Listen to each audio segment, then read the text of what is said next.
Dr. Kerry, it's such a pleasure to welcome you today. I'm delighted to be here. Dr. Kerry, first of all, my congratulations on the launch of your new book, Joyspan. What I really loved about your book is that it reframes aging and you challenge the obsession with lifespan and health span, saying that the real victory is joy span. Tell us how you define joy span for our audience and what inspired you to write this amazing book. Well, thank you. I think it's important to start with what we mean by joy, because I know that you are an expert in this area. And I have used the definition that the American Psychological Association uses, which is well being and satisfaction. So, because of that, joy isn't ecstasy or walking around, and it certainly isn't toxic positivity. And joy, unlike happiness, isn't dependent on circumstances. And I think that's why, as a gerontologist, it's the perfect word, because we can experience joy despite really difficult objective situations. So, joy span is the experience of well being in longevity. Because from serving thousands of older adults for the last 30 years, what I found is that it's not enough just to live a long life. And in fact, even a long life in good health doesn't mean much if you don't like your life. So Joyspan gets at how can we thrive all life long? Can you please share some of the key principles that you believe are essential to reframe the second half of our lives? Yes, it is critical that we all recognize that we have been brainwashed from the time we were toddlers into thinking that old is bad and ugly and irrelevant. And you think about the bedtime stories that we traditionally tell where the old witch is doing some terrible thing. And the reason that this has been so pervasive is because it's so lucrative. So there is a multi-billion-dollar anti-aging industry that profits when you are scared, when you are fearful, and when you don't like yourself as you get older. But the research shows that many things get better as you get older. It's just that we don't hear about any of those things. So what I did as a gerontologist was, having seen decades of suffering of older adults, I thought, why in the world are some people, it's such an awful, horrible, humiliating experience, and why some other people seem to be finding satisfaction, psychological well-being, and joy in later life. So there are hundreds of thousands of research studies from Canada, the US, Europe, all over the world. And what those studies show that there are variables. But when I dug into it, there were thousands of variables. And it was one of those things where I felt overwhelmed, like, how do I do 1,000 things at once? But happily, having spent years in that literature, what I found is that they group into 4 areas, and all of them are verbs because they take action. So the Joyspan matrix is composed of 4 research-based elements. And those elements are 1, grow; 2, connect; 3, adapt; and 4, give. And so when we dig into what those mean and how to put those into practice, we find, in the same way that the elements of physical health strengthen our physical bodies, and those elements are cardiovascular health, flexibility, agility, and strength training. So in the same way that we start as young as possible fortifying our physical bodies, we can start as young as possible fortifying our internal selves so that we are ready for these 100-year lives. It didn't used to be the case that we would have this much life to experience. So it's more important than ever to think, I can either have a bonus 20 or 30 years of suffering, or I could have a bonus years that is the most authentic version of myself. So I'm happy to dig more into the 4 areas. And in the book, we go over each one, what the research shows, and most importantly, how to, in a very practical way, how to assess where you are right now, and then how to strengthen yourself in those areas. Yes, I would love if we can dig deeper into each one of these 4 components. And I'm curious, as you're sharing more insights about each one of them, can you also share with us some stories from individuals that you've worked with? And I'm curious, what is the oldest person that you have spoken with as part of your geriatric practice? Yes, I love that. I would love to go deep, and stories make it. And it's all about why I'm doing it. And my oldest patient was a woman who was 113 years old. And I still cherish photos that we have together. And she enjoyed her life up until the end, despite significant challenges. And when you see people who are doing it, and in fact, there are millions of people around the world who are enjoying their long lives, then you know that it's possible. But it doesn't just happen. So let's go into each one, and then we'll put some stories, some true stories in there. So to go into the 4 elements, the first is grow. And by growth, I mean continued development. And it is the rejection that aging is all decline, the decline aging mindset that everything gets worse simply isn't true. So with growth, you recognize that there is always something ahead, always an opportunity to grow and to capitalize on what gets better as you get older. And you might be thinking, better as I get older? Yes. So research shows that we don't care as much what other people think about us as we get older. And that's really liberating to becoming the most authentic version. Also, we appreciate our friendships and connection. There's a greater appreciation of art, music, spirituality. There's importantly a greater potential for humility. And in our world today, I think if we could be more humble and more focused on other people, we could solve a whole bunch of the world's problems. When the world needs what older us has to offer.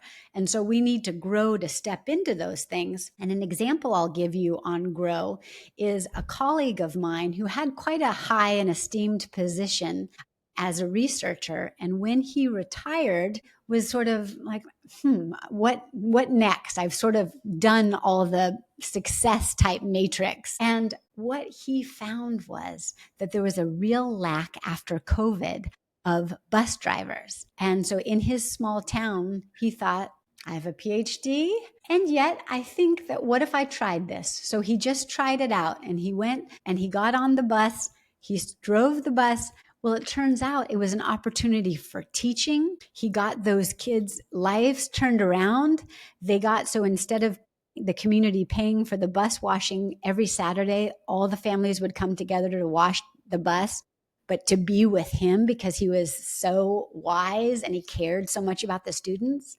And he said, oddly, this is the best time of my life. It is a time where I feel like I am really making a profound difference in the lives of people because I've grown into this next iteration of myself starting in my 80s. So I loved that example. So let's move on to connect. We know that loneliness is a killer. It's the equivalent of smoking 14 cigarettes a day. Loneliness we define as wanting more social interaction than you currently have. So because of that, you can be lonely surrounded by people, or you can be by yourself and not feel lonely. But it is a matter of checking in and recognizing, do I wish I had more social interaction than I currently have? And when you identify that that's the case, which it will be for all of us at certain parts of our lives, the way that you maintain connection and longevity is one way. And that is being that person who reaches out. My patients who tell me that nobody calls them, nobody invites them to anything fun, nobody plans any trips for me, are putting themselves in a situation that the only way to have friends is to be that friend who makes the plans. So texting, picking up the phone, talking to somebody at the supermarket, going next door, knocking on the door and saying, I have brought you some lemons from my garden. All of those things. And we also really need to diversify our social portfolio. And by that, I mean, we don't invest all our money into one place. And with friendships, we mustn't just have these one small set of friends, because if you live long enough, like my mom, who is now 96, she has outlived 99% of her friends. And so she has had to make the decision based on the research to reach out to young people in their 70s and form friendships. And that too requires you to reject the ageist notion that younger people wouldn't want to be friends with you. So people say, oh, well, they're younger. I don't know. That's your decision, because younger people really benefit from friendships with older people. So I'm in my late 50s, but I now proactively really embrace my friendships with 20 and 30-year-olds as well, and feel like it's really mutually beneficial. So far, we've had grow, we've had connect, and then we're on to the third element of the Joyspan matrix, and that is adapt. We know for sure that in this process, there are going to be changes, and there are going to be challenges. When I teach undergraduate students, I put up a pie chart behind me and I say, let's talk about mortality. And then the pie chart is just all the way filled in like an all orange circle, because the mortality rate is 100%. That is something that we know, that we are all going to die. And that is not a failure. And it's actually not even a tragedy, because that we are born and we're going to die. And most often before we do, we're going to have health changes and challenges despite our workout routines. And we're going to have mobility changes and limitations, which is tough. So working on the ability to adapt to what life brings you makes all the difference. And so I have a patient currently who is living with something rough, which is macular degeneration, which has prohibited her from driving. She loves driving. She's a great driver. So we've had a lot of discussions to think about, either she will stay lamenting not being able to drive, or together we're going to find a way where she can get what she needs in a different way. And one of the ways that she has found is through a lot of online kinds of activities, where she is connecting with people and she's connecting with other people with macular degeneration. And then she's also serving as a mentor to that group to tell people, look, it's not the end, it's the beginning. And there are ways to walk the journey. As you well know, that we're all going to be carrying stuff as we go. So we've had grow, we've had connect, we've had adapt, and the final action verb is to give. And this, to me, is the most exciting one. And the research shows that people who decide, put the effort in, and continue to give of themselves as they get older are the ones who experience the most joy, that is psychological well-being, in longevity. Again, we have to reject the notion that we don't have anything to give as we get older, because it is simply not true. The world needs what older us has to offer. There is research out of UCLA with a professor named Stephen Cole, who looked at epigenetics, so how genes are expressed. For example, you could have a cancer gene, but it may not be expressed. So we're very interested in what makes genes express. He put in a whole bunch of variables, and one of them he put in almost as an afterthought was purpose. To what extent did respondents feel like they have a purpose in this world? What he found astounded him. And then they wrote about it in the New York Times. And it was that people who felt like they had purpose had different epigenetic expression, gene expression, in terms of inflammation and antiviral load than people who didn't. So let's think, how do you get purpose if you don't currently feel like you have much purpose? It's okay. We all go through times where we're like, what is my purpose? My kids are grown. I'm maybe not doing the same career. So purpose is any kind of giving that you can do. So, again, knowing your next door neighbor has 4 kids and is a single mother, and walking over and saying, I wonder if you could ever use a hand around dinner time. I remember when I was a young mom and I would have given anything to hold my kids so I could stir the soup. And it takes a lot of sort of kissing frogs until you find the one person that goes, oh my gosh, yes, I could really use that help. So finding little tiny ways to give of yourself is a real secret in how to increase your joy span for the long haul. I was wondering if you could shed some light on your experience in dealing with older woman patients, because research shows that men and women can experience midlife differently, especially when it comes to energy, cognition, and health. In fact, from what I've been reading, women face a much greater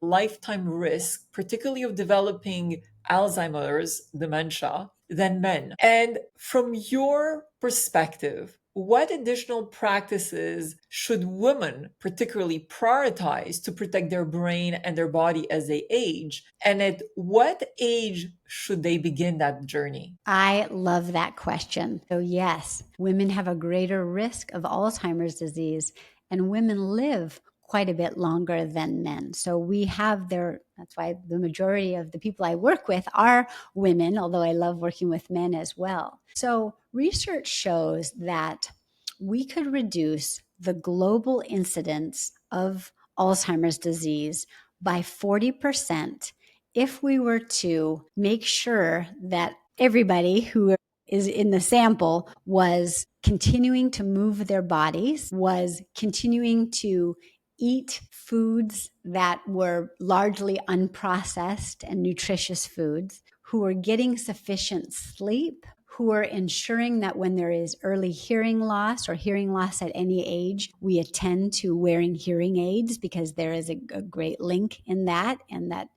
there is no shame in hearing aids. In fact, they're wonderful. And making sure that we have adequate social connection, because social connection is one of the greatest ways we can preserve our brain function. And another way is looking at our age beliefs. So, research out of Yale University showed that those who expect aging to be all decline and think that they will be getting dementia and live on average 7.5 years shorter than those who endorse age beliefs that they see themselves as their future self, as somebody that they would aspire to be.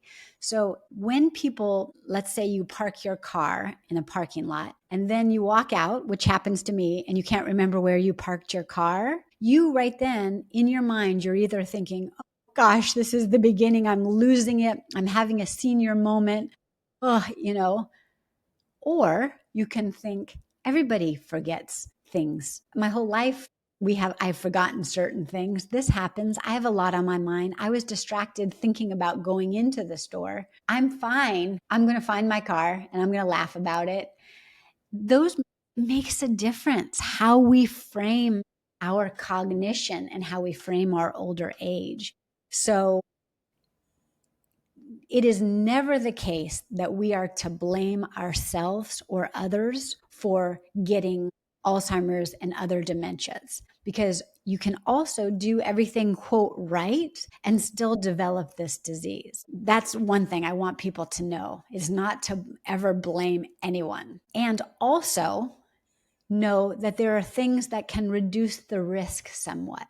And because we can reduce the risk, we ought to do those things. And we're fortunate that all of these things go in the same direction. So moving our body, having social connection, having purpose, eating good foods, sleeping, taking up hobbies, learning new things, they all improve how long you live, your lifespan. They all improve how long you'll live a healthy life, health span, and they all improve how much you enjoy living, joy span. So we're fortunate that they are all in the same direction. It's inspiring to know that we can take ownership at the end of the day of key actions that can position us, I would say, to expand the joy span, and really to have the mental and the physical ability to enjoy life. And I'm thinking particularly about individuals that may have parents that may be struggling with Alzheimer's or dementia, and they're actually seeing the decline. Even from my own personal experience, I know there's days where it can be tremendously challenging,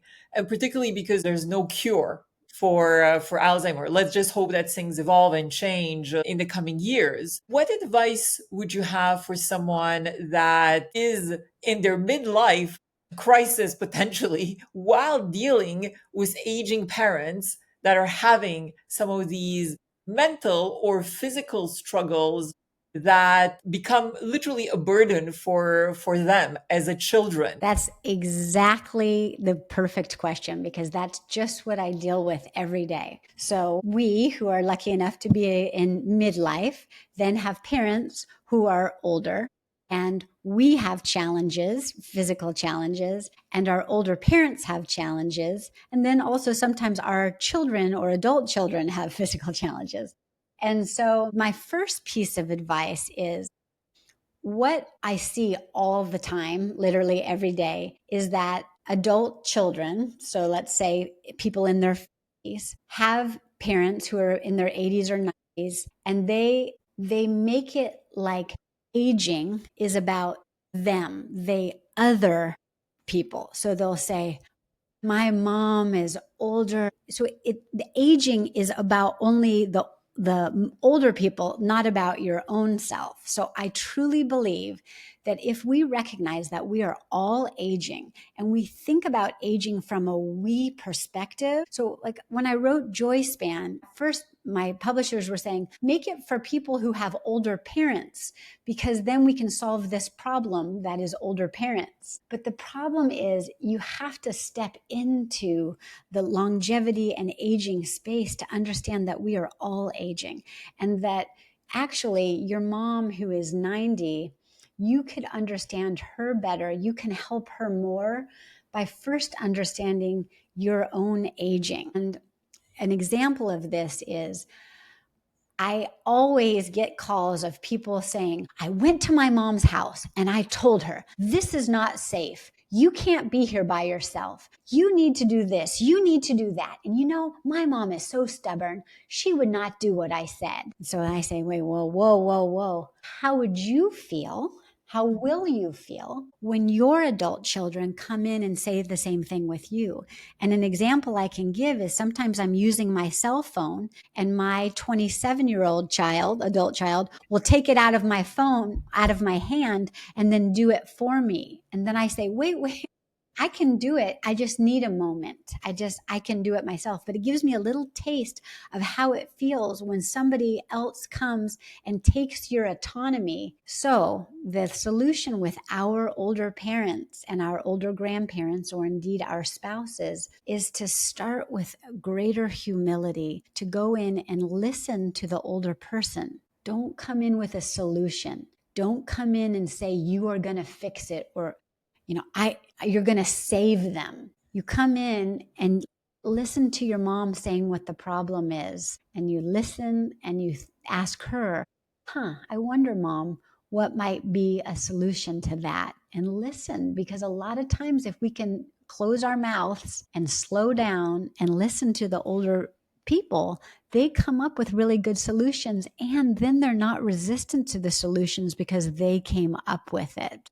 And sometimes the solutions are the same ones you were going to rush into, but by letting the older person come up with it and then agreeing with it in a humble way, then we're all on the same page instead of confrontational. And people worry about being burdens, like nobody wants to be a burden. And people will say, I'll be happy as long as I'm independent. But actually, we're never independent. We, in fact, were interdependent the whole time. So there's a beautiful book called The Dilemmas of Dependency, in which the author talks about we derive joy from being helpful. And yet we deny people that joy because we don't want to be helped. So if we can think to ourselves as we're growing older, that it is okay that our children, our adult children, or paid caregivers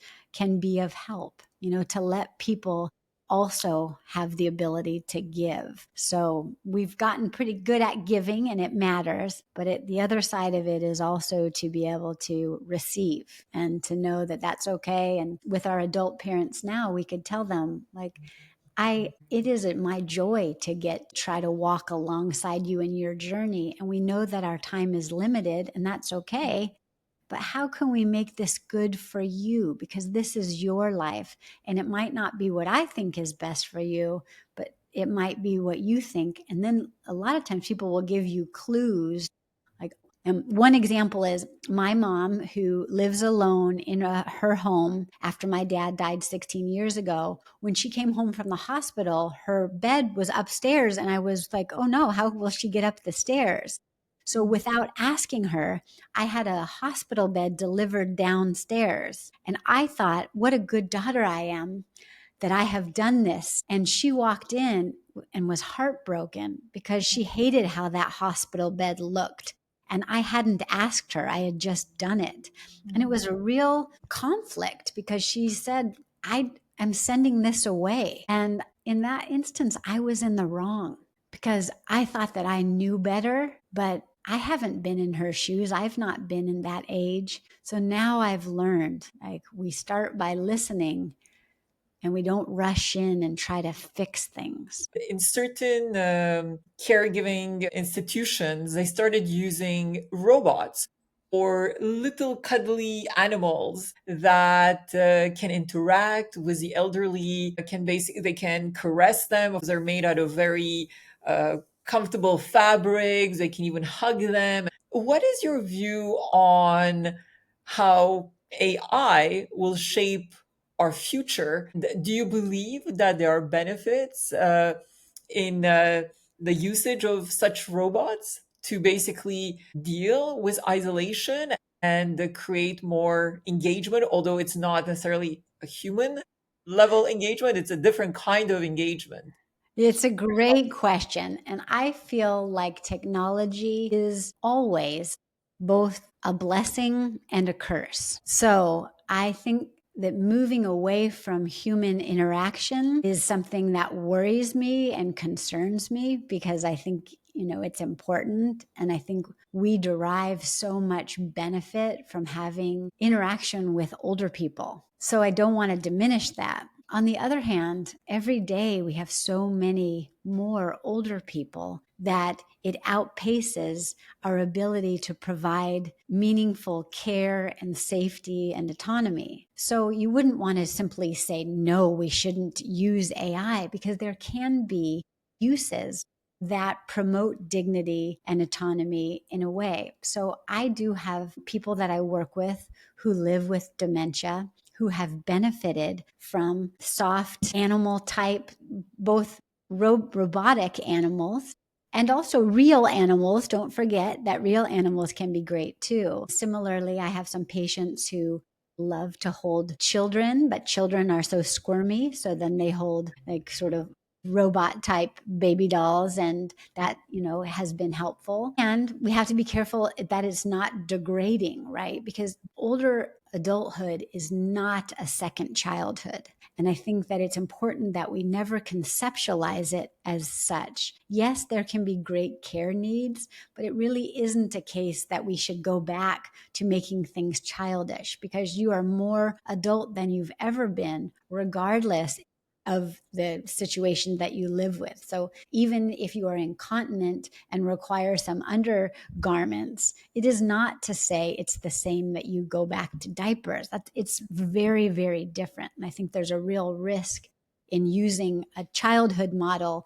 in later life, because it is not the same, because older adults have a lifetime of experience, and dignity needs to be like right at the top, that we are all adults and more adult than ever. Other uses of AI that I have seen that are promising is some sensory monitoring. So for example, if somebody is in a room overnight and then gets out of bed, and in terms of fall prevention, or there can be sensors that if the bed gets wet, we can find out in a way, instead of having nurses come and do the manual check.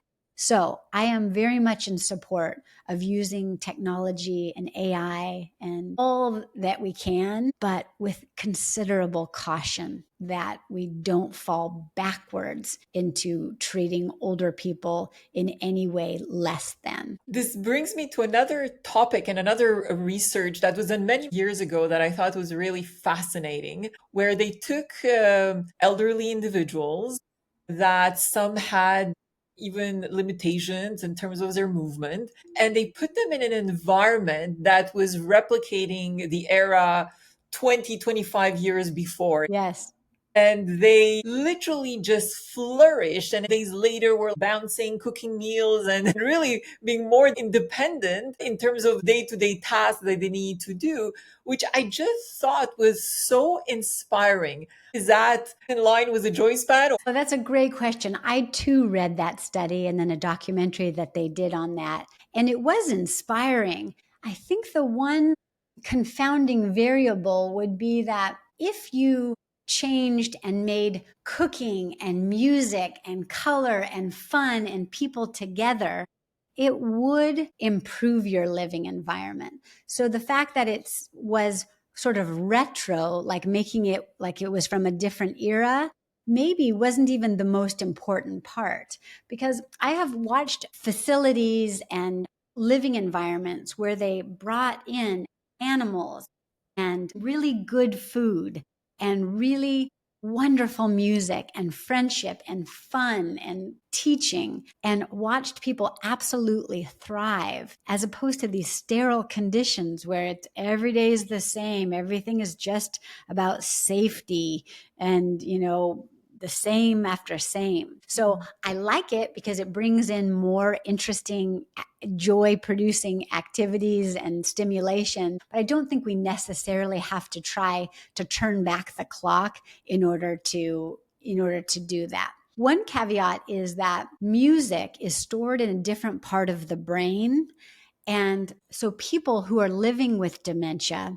are often stimulated by music that is emotionally salient. And by that, I mean, it meant something to them. And a lot of times, what is emotionally salient is something like what you danced to at your wedding, or what you danced to at your prom, or even the song Happy Birthday. And so I use that with my patients, where we will find music that meant a lot to them in younger years and play that music. And that is really stimulates the brain. And I have one woman who was hymns. So in her church, she sang these beautiful hymns. We found those hymns, played it, and she was nonverbal. And yet when that music would come on, her eyes would light up. She could sing the words to the hymn. And then afterwards, she said the word lovely about 20 times afterwards. And we all cried because we hadn't heard her speak in a year. And then to hear her sing and then say lovely really meant a lot. I always think, gosh, we have music as sort of a secret weapon that doesn't have any side effects, but it's not just any music, it's emotionally salient music. If you could design an experience where you would bring different generations together, what would you imagine doing in order to create those bonds, elevate everyone's joy, and make it a memorable experience? I love intergenerational connection because it is absolutely win-win. The older adults benefit as much as the younger people. And I have watched the younger people. So happily in the world, these things are going on. So there are congregate living centers that also house a preschool. And that is a win-win because it's really helpful to the teachers to have another set of hands. And it's wonderful for the children to see the joy that is ahead in every day getting to be with older people. There are also universities that are doing dorm housing with different generations. And I think that's important. And I think with the housing crisis, it's getting so expensive. So I think shared housing, and there are some companies doing this right now that I feel really encouraged by. There should be many, many solutions of where you live out your years.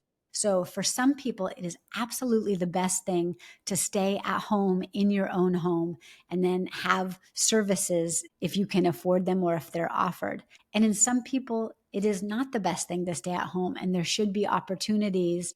Having roommates of different ages is a great way to go. Or if you need more physical care, there are places. There is certainly no one size fits all. If there would be a recipe for living more joyfully at any age, what would be the three main ingredients? Okay, it's a good recipe. So I would say ingredient one, the minute you wake up each morning, the very first thing that you do is to list out what you're grateful for. And it becomes a practice. And there has been considerable research, they call these gratitude practices, that it seems like nothing, but it changing. And so sometimes when I first open my eyes, I just use my hands. Well, I look like I'm still asleep, but I'm not. And I just go through and I'll put a finger down for each of the things. And I try to do 10. And a lot of times, because I don't like to get out of bed, I say, oh, I'm grateful for this bed. And then I say, oh, I'm grateful because I'm going to go get a cup of coffee next. Well, I'm grateful for my husband because he works hard. I'm grateful that even though my right knee hurts so much, my left knee is not hurting at all. And I'm grateful for this body part that's not hurting. And what we emphasize and what we notice is what we continue to notice. And unfortunately, I think a lot of people do just the opposite. So you first thing in the morning and you think of all the problems. You go, I got to do this. I got to pay this.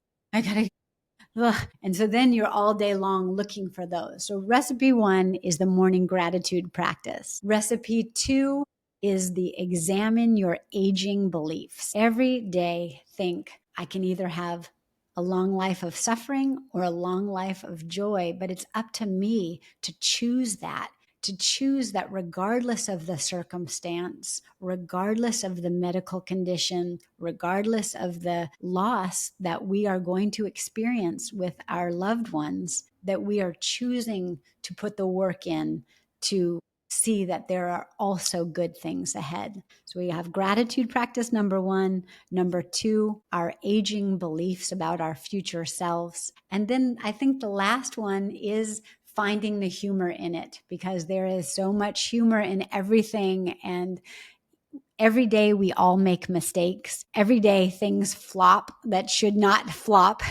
And we've just got to laugh, because those who thrive in longevity have learned to laugh at themselves. And when you laugh at yourself, you're never run out of material. What advice would you give the younger generation, particularly the Gen Z and the millennials, that unfortunately are struggling with so much mental health issues and increasing suicide rates? What would you tell them? I have adult children in those age categories, and the research is quite staggering and quite disconcerting. And the suicide rates are, just heartbreaking. And so I think I would give two pieces of advice. One is that it is, counseling and mental health professionals can be really helpful, and that there are now happily low cost alternatives and things that you can do um, on on Zoom to work with people, to walk with you on this journey. So that's one part of it. And then the other part is to really try to get outside of yourself, because our society has made it all about me. How am I? Am I succeeding? Thinking about ourselves all the time is a recipe for disaster. So trying our very best at every age to think about other people and to think, how can I reach out to somebody else who is struggling? How can I get into some volunteer work with something that matters to me, like the environment or older adults or people with physical disabilities or other people who are suffering from mental health challenges? Because when we are focusing on others, that elevates our own joy, whereas focusing on ourselves it's exhausting. Any final words of wisdom that you'd like to share with us, Dr. Kerry? Well, I just think that if you are listening to this wonderful podcast and investing time in yourself in order to maximize your life, you're already on the right path. And my hope is that the practical steps in my book, Joyspan, would be helpful to you, and that you would then be able to share with other people who maybe are having a birthday and they're worried about growing older, or who maybe are older than you and you think you might enjoy it. But I think having that experience where you first think about, okay, I'm aging, I'm going to learn this stuff, and then sharing it with others is a nice way to connect across generations. And there have been a whole bunch of book groups going through Joyspan and having these conversations. And I think that's a win-win because they're connecting as they're learning. And then when you are having to adapt to these hard things, you have other people in your life who you can call upon, because we're all going to need that. We're going to need people to pick up the phone and say, wow, I just got this diagnosis of a brain tumor that I would never expect. Let's talk. Dr. Kerry, it's been such an immense pleasure to speak with you today. Thank you so much for shining such a bright light on our world and for all the amazing work that you do. Well, you know, I'll be listening to all your podcast episodes because it's exactly the information that we all need. And I am so grateful for the work that you are doing. Thank you.